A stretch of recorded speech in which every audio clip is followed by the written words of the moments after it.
I came along just at the end of the first 25 years, so the origins were still fresh with Bobby Cannon and others who wanted to start a little school, and they started it over on Fairview or someplace and finally moved it over here.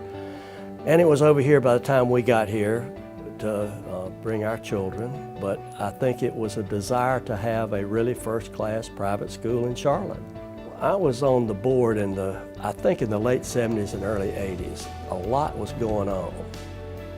We were merging with Carmel Academy and developing 2 campuses and figuring out how to make that work. One of the things that I'm most proud about is that today Country Day's endowment is approximately $50 million,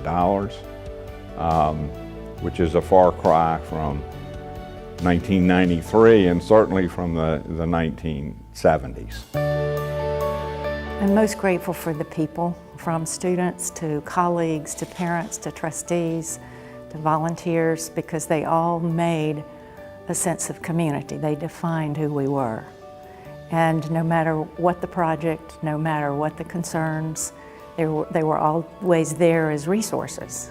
As a teacher, I remember members of the class of 1977, Lewis Bledsoe, Dick Ridenauer, William Howe, Craig Hill, Watts Hamrick, who were all part of an American Lit class that met in a small classroom in the Learning Center. And they decided in their senior year that it was time to liven up the school year, and so they began serenades at the beginning of every class as a good distraction. And so as they remind me, I threw an eraser at them one day, and so when Craig Hill was chairman of the Alumni Association, he gave me a gold-plated eraser at an alumni breakfast. So that's indicative of the great sense of humor, the great fun, and that good relationship between students and teachers. It's a small story, but I think it's indicative of great student-teacher interactions that any teacher and any child could come up with. I love that you get to know the child, the whole family, develop friendships that go on and on and on, past middle school, upper school graduation, weddings. I've attended several weddings of former students. And then I have taught children of my former students. And that's what I love about Country Day. So loving community built on traditions and new things too that have come along over the years. One of the legends of Country Day is Eddie Kelly. And everybody lived in fear of being in his class and having to do his papers, but his papers prepared these kids for college.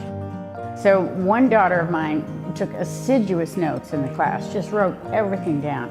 So one day he was lecturing on World War II, and he was talking about how the soldiers would catch worms, fry them, and then eat them. And Lindsay is sitting there writing and writing all about this. And she looked up, he had a light side, and she looked up and there he was, just leaning over her, just making a joke. I mean, I just thought that was so wonderful because he really did have such a way with the kids. I value the education my children received, how well prepared they were for college, the continuity of being able to attend the same place, the excellence of the faculty, their preparation for life, my children's preparation for life, which goes along with the education, and just how successful they've been, and because they had a really strong bedrock to be on. And the academic level has to be good, or these schools don't work. They're expensive, and you need to have really, really good academics, or you're not going to, kids aren't come, parents aren't going to do it. I think the school has certainly given us way more than we ever have given to the school. This has been so special. When I say that Country Day has been very meaningful to me and our family, I really mean it.